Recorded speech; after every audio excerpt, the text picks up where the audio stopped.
भारत में corona virus के बढ़ते मामलों के बीच बहुत सारे सवाल उठ रहे हैं। सवाल इस बात को रहे हैं कि अचानक से ये वायरस इतनी तेजी से क्यों और कैसे फैला? क्या इसके पीछे कोई म्यूटेंट जीन है? क्या इसकी जीन सीक्वेंसिंग के अंदर कई चेंजेस हुए हैं और वो कौन से चेंजेस हैं जो भारत के लिए खतरनाक साबित हो रहे हैं?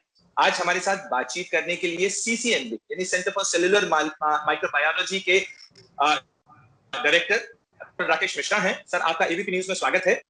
सर, सबसे पहला सवाल तो भारत का आम आदमी ये जानना चाहता है कि अचानक ऐसा क्या हुआ कि इस वायरस के बिहेवियर में एकदम से चेंज आया है? क्या इस वायरस के अंदर जो कोरोना वायरस है, नोवेल कोरोना वायरस, उसमें कुछ शिफ्ट हुआ है, ड्रिफ्ट हुआ है? इसकी जीन सीक्वेंसिंग के अंदर क्या कोई नया वेरिएंट इस जो फास्ट एंड फ्यूरियस स्प्रेड है उसके लिए जिम्मेदार है?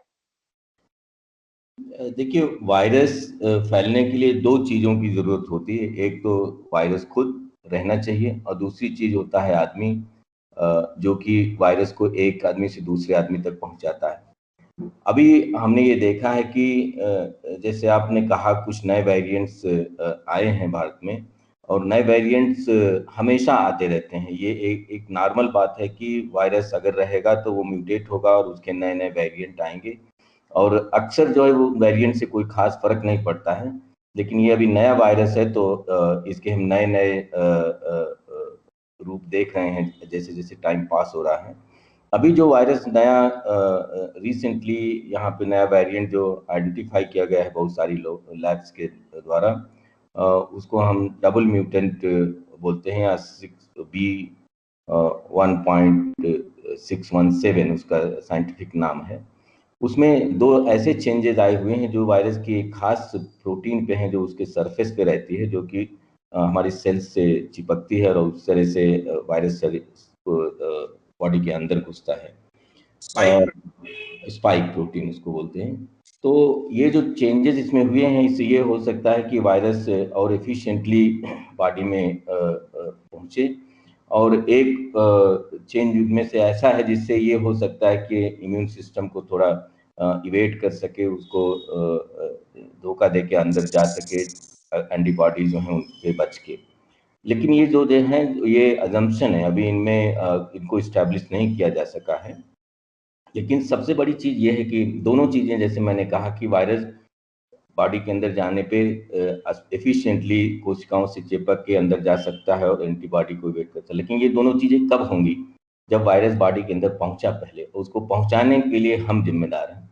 वायरस कितना भी खतरनाक हो, कितना भी म्यूटेटेड हो, कुछ भी हो, वो अपने आप उड़ के नहीं जाता है। वो जब एक आदमी बिना मास्क पहने दूसरे आदमी के पास है और उसके साथ 1 मीटर से कम दूरी पे है या किसी क्लोज रूम में है, लापरवाही के साथ है, तभी वायरस को मौका मिलता है। तो हिंदुस्तान में क्या हुआ है कि पिछले कई महीनों में हम एकदम से सुस्त हो गए, एकदम लापरवाह हो गए कि वायरस चला गया। अभी तो वैक्सीन आ गई और केसेस बहुत कम हो गए। केसेस 10,000 से भी कम होने लगे थे हिंदुस्तान में। बहुत अच्छी बात थी और हम लोग बार बार यही कह रहे थे कि वायरस अभी गया नहीं है, ये कभी भी उठ के आ सकता है। यूके में हमने देखा था कई जगहों पे कई सारी वेव्स आती रहती हैं। लेकिन हमने बहुत ही लापरवाही किया है पूरे देश के स्तर पे। सबने हमने बहुत सारे इलेक्शन किए खूब जम के, बहुत सारी स्टेट्स में लोकल इलेक्शन, बड़े बड़े इलेक्शन, इतने धार्मिक उत्सव किए जिसमें हजारों लोग इकट्ठे हो रहे हैं एक जगह पे। शादियां मंडपों में, बड़े बड़े हॉल्स में। उसके बाद स्कूल खुल गए, कामकाज सब चालू हो गया, रेस्टोरेंट खुल गया, बार, सिनेमा हॉल। तो इसका मतलब ये हुआ कि वायरस को फ्री हैंड मिल गया। वो कोई भी वेरिएंट होता, वेरिएंट कोई भी फैलेगा। नॉर्मली क्या होता है कि बहुत सारे वेरिएंट होते हैं, एक्चुअली हजारों वेरिएंट वायरस के रहते हैं, क्योंकि हम उनको जानते नहीं, उसका कोई मतलब नहीं होता है। लेकिन जब हम ज़्यादा मौका देते हैं तो कोई वेरिएंट तेजी से फैलेगा, कोई कम तेजी से फैलेगा, और जो तेजी से फैलता है। क्या क्या जो मौजूदा वेरिएंट है, आप इसे कहेंगे कि ये इंडियन वेरिएंट है? क्योंकि B.1.167 जिस वेरिएंट को फिलहाल माना जा रहा है कि ये सबसे ज्यादा रिस्क है स्प्रेड के लिए, तो क्या ये भारत का वेरिएंट है? हाँ, ये अभी तक जो एविडेंस है उससे ये यही लगता है कि ये वेरिएंट्स का, ये जो म्यूटेशन का कॉम्बिनेशन है, वो इंडिया में ही आया है। और ये वेरिएंट यहाँ पे अक्टूबर से, ये आज का नहीं है, अक्टूबर से है। हमने जो सैंपल एनालाइज किए हैं, अर्लीस्ट सैंपल अक्टूबर पे, 5 अक्टूबर का सैंपल महाराष्ट्र का उसमें था। ये उसको दिसंबर में भी हमने देखा, जनवरी फरवरी, उसके बाद ये धीरे धीरे बढ़ने लगा। लेकिन आज भी देखिए, हमको भ्रमित नहीं होना चाहिए। आज भी ये जो वेरिएंट है, ये ज़्यादा से ज़्यादा 25%, 30% कुछ-कुछ जगहों, जैसे महाराष्ट्र में कुछ जगहों में जाता है। बाकी जगहों पे ये 5%, 10% से भी कम है। इसका मतलब है कि 80-90% कोई और वेरिएंट चल रहा है। तो वो वेरिएंट का योगदान है। वेरिएंट से हमको इसलिए डरना है कि शायद वेरिएंट वैक्सीन को अवॉइड कर जाए, या शायद वेरिएंट और ज़्यादा मॉर्टेलिटी लाए, या वेरिएंट से सिम्टम और खराब हो। वो चीज़ें और डरने की बात है। तेजी से फैलने वाला तो ये वायरस है ही, ये तो शुरू से इसीलिए पैंडेमिक बन गया कि ये बहुत तेजी से फैलता है। और सबसे अच्छी बात यह है कि फैलने को हम रोक सकते हैं। फैलने के बाद ये जो डिजीज पैदा करेगा उसको तो हम नहीं रोक सकते, क्योंकि तो वायरस अब बॉडी में पहुंच गया तो वो जो करना है वो करेगा। उसके लिए कोई खास दवा भी नहीं है आजकल, लेकिन हम फैलने से रोक सकते हैं। और फैलने से रोकने का मिश्रा, आपने कहा कि अक्टूबर के अंदर सीसीएमबी ने पहले सैंपल्स जो महाराष्ट्र से आए थे उसमें इसका पता लगाया था कि ये एक नया वेरिएंट है, और उसके बाद लगातार ये सामने आता जा रहा। हम जीन सीक्वेंसिंग इसलिए करते हैं ताकि चीजों को पहले से पकड़ा जा सके, पता किया जा सके, और उनके आधार पर तैयारियां की जा सके। अभी तक जो जीन सीक्वेंसिंग हुई है, इसको लेके ये सवाल भी उठ रहे हैं कि क्या हम उस रफ्तार के साथ, जिस तेजी के साथ इस पर काम होना चाहिए था, वो होता रहा, या हम भी इस चीज को लेके, जो हमारे साइंटिस्ट हैं वो भी इस चीज को लेके कुछ थोड़ा सा रिलैक्स हो गए कि केसेस डाउन हो रहे हैं? सीक्वेंसिंग कम हो रही थी, ये सही बात है। लेकिन शुरू में अक्टूबर, नवंबर, दिसंबर या ये जनवरी में भी म्यूटेंट्स बहुत सारे रहते हैं, लेकिन हमको ये नहीं पता था कि ये वाला एक वेरिएंट ऑफ कंसर्न है, क्योंकि जब वो ज़्यादा फैलने लगता है। अब हम आपको बताएं कि हमने करीब 2 महीने पहले कुछ 6000 वायरस सीक्वेंस की एनालिसिस किया था इंडिया में, जो मतलब हिंदुस्तान से आइसोलेट किए गए थे। उसमें हमको 7500 से ज़्यादा वेरिएंट मिले थे। तो वेरिएंट कोई नई बात नहीं, तो हजारों की संख्या में रहते हैं।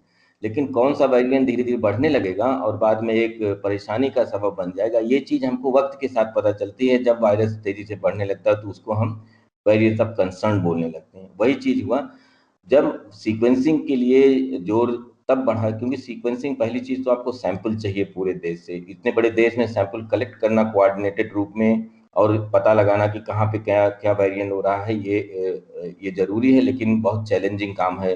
बड़ा देश है, इसमें इतनी आसानी से नहीं होता, जो कि हम काफ़ी हद तक अभी पहुंच रहे हैं, क्योंकि सरकार ने ऐसे कुछ उपाय किए हुए हैं जिसको हम एक कंसोर्शियम बनाया हमने, उसमें ये हो रहा है। और दूसरी चीज़ ये होती है कि जब हम लगातार सीक्वेंस करते रहते हैं तो धीरे धीरे पता चलता है कि ये वाला जो अजीब सा नया सीक्वेंस है, ये आज 2% में था, अगले हफ्ते 4% में होगा, उसके बाद 5% में थी। तब ये आदमी के एंटना खड़े होते हैं कि ये लगता है कि ये बढ़ रहा है, तब उसको हम वेरिएंस ऑफ कंसर्न बोलने लगते हैं। पर सर, आपने खुद ही कहा कि इस दौरान कुछ समय के लिए सीक्वेंसिंग का काम जो था वो काफी कुछ धीमा हो गया था। तो क्या जो कंसोर्शियम है उससे आपको सैंपल्स मिलने में देरी हो रही थी, या फंड्स की दिक्कत है, या मैन पावर की दिक्कत है? आखिर ये काम धीमा क्यों हुआ? क्योंकि जब आप खुद ही कह रहे हैं कि ये पेंडेमिक है, वायरस तो मौजूद है, उसका म्यूटेशन भी हो रहा है, स्प्रेड भी हो रहा है, तो फिर ये जो रफ्तार की कमी आई, ये क्यों और कैसे आई? ये कंसोर्शियम जो बना है वो दिसंबर के आखिर में बना है, जब यूके वेरिएंट की समस्या आने लगी थी। तब सबको पता चला कि हम जीनोम की सीक्वेंसिंग कम कर रहे हैं। उस समय कंसोर्शियम हुआ। उसके पहले जो सैकड़ों हजारों जीनोम किए गए थे वो हमारी लैब से, या और जो दिल्ली में हमारी एक और लैब है IGIB है, और NIB, बहुत सारे लैब्स हैं जो अपने आप वो कर रहे थे, अपने फंड्स पे, अपने रिसोर्सेज से वो कर रहे थे। जब दिसंबर में यूके वेरिएंट की बात चली, फिर सरकार ने एक कंसोर्शियम बनाया 10 लैब का पूरी लैब में, पूरी कंट्री में, और उसके बाद 10 लैब को स्टेट्स डिवाइड किए गए, कौन कहाँ के सैंपल लेके करेगा। तो उस चीज़ों को सेटअप करें, और उसके लिए फंड भी मुहैया कराए उन्होंने। तो अब वो समस्या हमारे पास नहीं है। क्लैरिटी है कि हमको इस जगह से सैंपल आने चाहिए, हमारे पास फंड्स आए हुए हैं। मैं आपसे एक छोटी सी चीज समझना चाहूंगा कि ये भारत के अंदर ये वायरस आया जनवरी फरवरी 2020 में, उसके बाद से भारत के अंदर केसेस भी आते रहे। सितंबर अक्टूबर में सो कॉल्ड फर्स्ट वेव का पीक भी आया था, यानी केसेस थे, जीन यहाँ वायरस फैल रहा है, उसका म्यूटेशन भी एक स्वाभाविक वायरोलॉजी और एपिडेमोलॉजी का सिद्धांत है। उसके बाद क्या यूके वेरिएंट के आने के बाद तक का इंतजार क्यों किया गया आखिर, कि उसके बाद कंसोर्शियम बनाया जाए, जबकि जो आप जैसे लोग हैं, जो साइंटिस्ट हैं, जिन्हें पता है कि ये वायरस है, और जो जीन सीक्वेंसिंग कर रहे थे अपने फंड से, तो आखिर सरकार ने इस चीज पर ध्यान क्यों नहीं दिया? सर, ये तो सरकार की बात है, सरकार की प्रायोरिटीज होती हैं। अब ये लगा कि सारे हमारे उपाय काम कर रहे हैं, केसेस डाउन होते जा रहे हैं, पूरे देश में 10,000 केस का मतलब अब करीब करीब वायरस कंट्रोल में आ गया, वैक्सीन आ गई। सभी लोगों के अंदर थोड़ी सी गफलत आ गई थी। इसमें हम किसी के ऊपर उंगली नहीं उठा सकते हैं। और देखिए हम कुछ भी करें, हमको दो चीजों को अलग रखना है। एक तो ये कि वायरस कैसे फैलता है, इसमें क्या हुआ, क्या वेरिएंट है। दूसरी चीज इसके लिए जिम्मेदार कौन है। नई वेव आ गई, इसके लिए जिम्मेदार हमको सरकार को नहीं ठहराना चाहिए क्योंकि बाद में चल के ये हमारे लाइफ का सवाल है। वायरस तभी सरकार अगर आप देखिए तो हमेशा कहती रही है कि मास्क पहनिए, दवाई भी, कड़ाई भी, जो भी है, अलग अलग तरह के नारे, लेकिन हमने सब चीज छोड़ के और एकदम स्वच्छंद होकर टहलना चालू कर दिया था। इसलिए वायरस जो मैं बता रहा हूँ, जैसे कि वेरिएंट पहले से था, उस वेरिएंट को बढ़ावा दिया है जनता ने इस बात से कि मास्क पहनना छोड़ दिया और हम एकदम निर्भीक होके सब काम जो करना था वो करने लगे।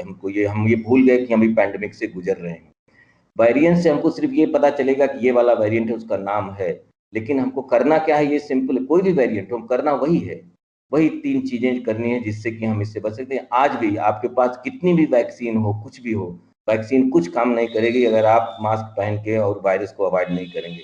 वैक्सीन का लिमिटेड बहुत ही इंपॉर्टेंट रोल है, लेकिन वो उसकी सफलता तभी है जब हम अपने आप को व्यवस्थित करें और मास्क, सोशल डिस्टेंसिंग और हैंड हाइजीन करें। इन तीनों के अलावा हमारे पास इनको अवॉइड करेंगे तो हम बहुत बड़ी समस्या में फंसेंगे। बिल्कुल ठीक कहा डॉक्टर मिश्रा आपने कि जो वैक्सीन है वो केवल सिवियरिटी ऑफ कंडीशन रोकती है या इन्फेक्शन को नहीं रोक सकती।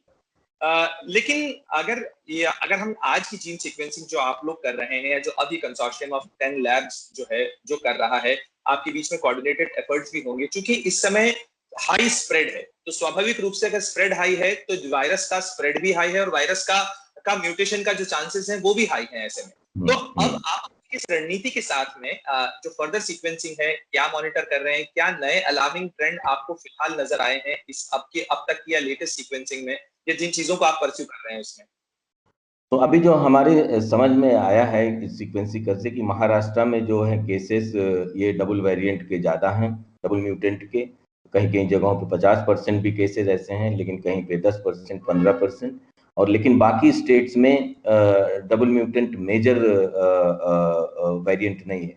वैसे ही पंजाब में यूके वेरिएंट ज़्यादा है, कहीं कहीं 70-80% है। दिल्ली में भी यूके वेरिएंट थोड़ा बहुत है, लेकिन मेजॉरिटी नहीं है। बाकी और स्टेट्स में बहुत सारे वेरिएंट हैं, यूके भी है, डबल वेरिएंट भी है, लेकिन जो मेजॉरिटी है उनमें जिनमें से कोई भी नहीं है। इसका मतलब ये हुआ कि बहुत सारे वेरिएंट फैल रहे हैं और कहीं कहीं पे किसी वजह से, अब जैसे यूके वेरिएंट है पंजाब में, एकदम सीधी बात है कि यूके से कोई आया कई महीने पहले कुछ ग्रुप में और उन्होंने एक दूसरे से संपर्क किया और बड़ी बड़ी गैदरिंग किया और उसके बाद वो गाँव में गए और सब जगह ये वायरस फैल गया। एकदम सीधा इसका स्टार। इसी तरह से वेरिएंट्स फैलते हैं। लेकिन आज भी जो है, जो हमारा जीनोम सीक्वेंसिंग का ट्रेंड हो रहा है कि जो फैलने का जो इस वेव के लिए जिम्मेदारी है वो वेरिएंट की नहीं है। ऐसा नहीं है कि कई जगह में 90% वेरिएंट है उसकी वजह से ये फैला है, और वो है भी तो हम उसको रोक सकते हैं, हमको पता है। उसके लिए हमको किसी दवा की, किसी वैक्सीन की जरूरत नहीं, हमको पता है हमको क्या करना है। तो वो हमने नहीं किया, उसमें हमारी चूक हुई थी। अब जो है सीक्वेंसिंग, अभी 5% नए केसेस की सीक्वेंसिंग का प्लान बनाया गया है, जो कि बहुत ही एम्बिशियस प्लान है दो तरह से। एक तो ये कि इतने बड़े देश में 5% सीक्वेंसिंग, ये अपने आप में बहुत रिसोर्स और बहुत ह्यूमन रिसोर्स और फाइनेंशियल रिसोर्स चाहती है। हालांकि फैसिलिटीज और वैसे सेटअप हमारे पास हैं कि हम इस लेवल पे सीक्वेंसिंग कर सकते हैं कंट्री में। दूसरी चीज ये होती है कि हमको सैंपल्स आनी चाहिए हर जियोग्राफिकल लोकेशन से। अब एक शहर या एक मोहल्ले का हम हजारों सैंपल करें उसका कोई मतलब नहीं होता। हमको ये पता चलेगा कोई वेरिएंट निकल रहा है जब हमको हर जिले से, हर ताल्लुक से 5% नए केसेस हर हफ्ते कम से कम या 2 बार हफ्ते में आए। तो इससे आप अंदाजा लगा सकते हैं ये कितनी बड़ी लॉजिस्टिक प्रॉब्लम होती है। कोल्ड चेन चाहिए क्योंकि वायरस के लिए आपको ड्राई आइस में भेजना है, उसके आरएनए को सेफ रखने के लिए, सीक्वेंसिंग के लिए। उसके बाद हम वायरस को कल्चर करते हैं तो इसलिए उसको लो टेम्परेचर पे आना है। तो ये सब चीजें लॉजिस्टिक हैं जो कि करीब करीब अपनी जगह पे हैं। जैसे मैंने कहा कि इसके लिए फंड्स भी रिलीज किए गए हैं और लैब्स को डेफिनेट रिस्पॉन्सिबिलिटी दी गई है, तो ये चीजें अब आएंगी। अभी जो हम कर रहे हैं इसे, जैसे अब डबल वेरिएंट के बारे में इतना हमने सुना, लेकिन किसी को कुछ भी पता नहीं है कि ये एक्चुअली ज्यादा इन्फेक्शियस है, कि ये ज्यादा बीमारी पैदा करता है, कि ये वैक्सीन के लिए समस्या है, ये हमको कुछ पता नहीं। सारी चीजें अंदाज पे लोग बोल रहे हैं। हमने इस वेरिएंट को अभी कल्चर करना शुरू किया लैब में, कई सारे पेशेंट से निकाल के। और हम 1 हफ्ते 10 दिन में हमको ये पता चलेगा कि इससे वैक्सीन के लिए कोई समस्या होगी कि नहीं। फिलहाल हमारा जो अंदाज है वो इस हिसाब से हम लगा सकते हैं कि मॉर्टेलिटी नहीं बढ़ी है, कोई खास खराब क्लिनिकल सिम्टम्स हमको अलग से नहीं दिख रहे हैं। और सबसे इम्पॉर्टेंट चीज़ जो मुझे लगती है कि री इन्फेक्शन हमको नहीं दिख रहा है। जैसे पहले किसी को हुआ था तो दोबारा बहुत ही कम इस डबल म्यूटेंट की वजह से हमको नहीं दिख रहा है। इसका मतलब कि एक बार अगर इम्यूनिटी आ गई तो ये डबल म्यूटेंट उसको जो है रिस्पेक्ट कर रहा है, उसको ब्रेक नहीं कर रहा है। इसका मतलब कि वैक्सीन भी काम आएगी इसके लिए भी। तो लेकिन हम लैब में जब तक एक्सपेरिमेंट करके एस्टैब्लिश नहीं कर पाते हैं, हम इसके बारे में निश्चित रूप से नहीं कह सकते। लेकिन अभी तक कोई इसके बारे में डरने की जरूरत नहीं है। डरने का मतलब डरने की जरूरत बिल्कुल है, पैनिक होने की जरूरत नहीं है। हमको डरना चाहिए, क्योंकि अगर हम नहीं डरेंगे तो हम स्वच्छंद होकर घूमेंगे और हमको वायरस आएगा। वेरिएंट के साथ साथ ट्रिपल वेरिएंट की भी बात कर रहे हैं कि ट्रिपल वेरिएंट भी है, तो क्या अभी तक आपकी स्टडी के अंदर कोई ट्रिपल वेरिएंट सामने आया? ये जो है, हम ये देख रहे हैं कि सारे लोग इतनी ज़्यादा टेक्निकलिटी में चले जाते हैं। एक्चुअली जो डबल म्यूटेंट है उसका नाम है B.1.617 और ये म्यूटेंट में ये इस वेरिएंट में 15 म्यूटेशन है। तो ये 15 म्यूटेशन इसकी लीनियज डिफाइन होती है। अब कोई एक आदमी को ट्रिपल दिखता है, कोई को क्वाड्रुपल दिख रहा है, कोई को 15 दिखेगा, जो जिसकी जैसी नजर है वो दिखेगा। दो जो म्यूटेशन है जो मैंने शुरू में बताया वो एक ऐसी जगह पे है इस वायरस में जिससे कि हमको थोड़ा आशंका होती है कि ये और ज्यादा खतरनाक ना हो जाए। सारे म्यूटेंट, यूके म्यूटेंट भी एक नहीं, उसमें 17 म्यूटेशन होते हैं जो लीनियज डिफाइन करते हैं। तो इस तरह से ट्रिपल क्वाड्रुपल वो डरने वाली बात नहीं है, ये एक मिसनॉमर है। हर वेरिएंट के कई म्यूटेशन सेट होते हैं जिससे वो डिफाइन होता है और उसको फॉलो करते हैं उस हिसाब से। अब जो आपकी डबल वेरिएंट के ऊपर जो स्टडी है उसमें करीब 10 दिनों के अंदर आप इसे कल्चर करने के बाद इस चीज को स्टडी करेंगे कि ये कहीं वैक्सीन के लिए तो दिक्कत नहीं है, ये जो री इन्फेक्शन रेट है उसको तो नहीं बढ़ाता है, या कहीं इसके अंदर कोई जो वेरिएशन है वो फर्टिलिटी को तो नहीं बढ़ा रहा है। तो क्या ये सारे एक्स्ट्रा आपके एक्सपेरिमेंट का हिस्सा है? अगर आप कॉमन व्यक्ति की लैंग्वेज में समझा सकें इसे तो। हाँ, तो जो लास्ट की दो चीजें हैं वो एपिडेमियोलॉजिकल हैं। वो हम जो जीनोम सीक्वेंसिंग करें उससे पता चलेगी कि हर हफ्ते हम जब मॉनिटर करेंगे तो हमको पता चलेगा कि इसके रेशियो बढ़ते जा रहे हैं। इसका मतलब होगा कि सब अगर अब बाकी सब चीजें इक्वल हैं तो ये वेरिएंट ज्यादा लोगों को इन्फेक्ट करेगा। वो चीजें हमारी लैब से नहीं, लेकिन सीक्वेंसिंग से पूरी देश का जो डेटा है उस हिसाब से पता चलेगा।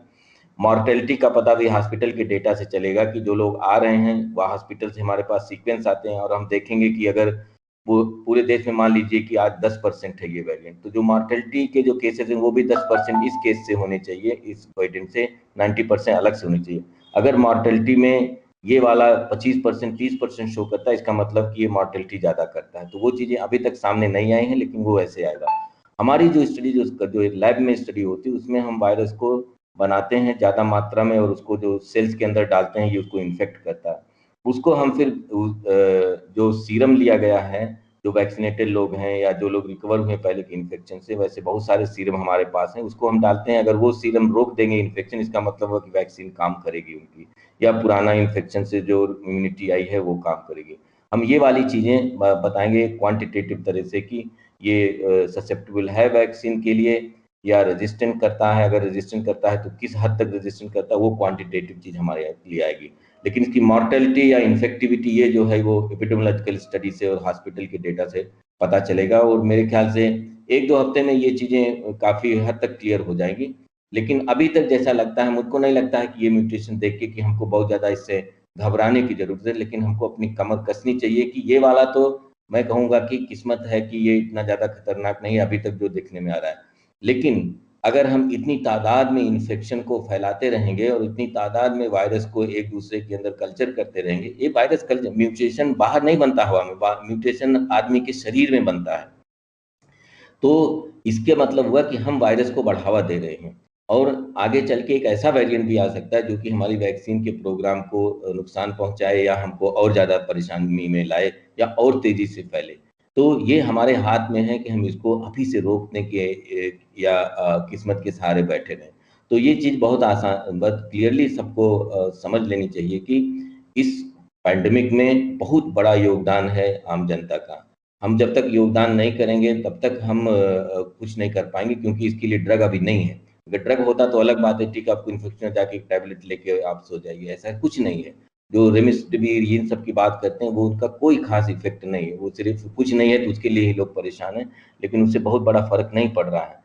सबसे बड़ा फर्क है कि हम मास्क लगाएं, ये सोच लें कि हम ठीक रहें, लेकिन हमारे जो एल्डरली लोग हैं या जो जिनको कोमॉर्बिडिटी है, उनको परेशानी हो सकती है। तो हम अपने जान पहचान के लोगों को ही परेशान करेंगे अगर हम मास्क नहीं पहन रहे तो ये हमारी एक सोशल रिस्पॉन्सिबिलिटी होनी चाहिए, एक हमारा सामाजिक दायित्व होना चाहिए। अगर हमने मास्क बिना लगाए हम बाहर निकले, इसका मतलब हम समाज के खिलाफ काम कर रहे हैं, वायरस को बढ़ावा दे रहे हैं, ये गलत बात है। जैसे हम शर्ट पहन के बाहर निकलते हैं, ऐसे ही हमको मास्क पहन के बाहर निकलना चाहिए। सिर्फ एक चीज है जो हमको ध्यान देनी है, वेरिएंट आएंगे जाएंगे, वेरिएंट के बारे में ज्यादा दिमाग खपाने से कुछ फायदा नहीं। उसके लिए वैज्ञानिक लोग अपना काम कर रहे हैं और वो करेंगे। हाँ, समझने की जरूरत है, सभी को समझना चाहिए कि क्या हो रहा है, लेकिन करना क्या है वो आगे रखिए। हमको क्या करना है वो यही है कि आप मास्क पहनिए, सोशल डिस्टेंसिंग रखिए, क्लोज्ड एनवायरनमेंट मत रहिए।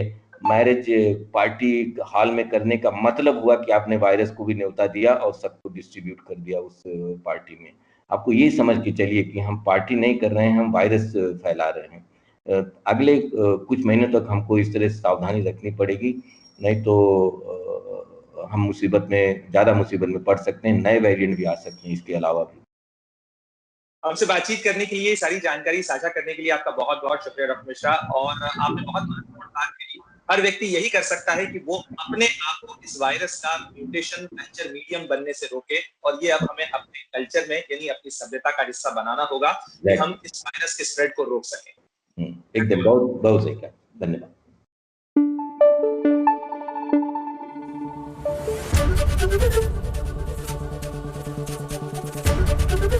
एबीपी न्यूज आपको रखे आगे।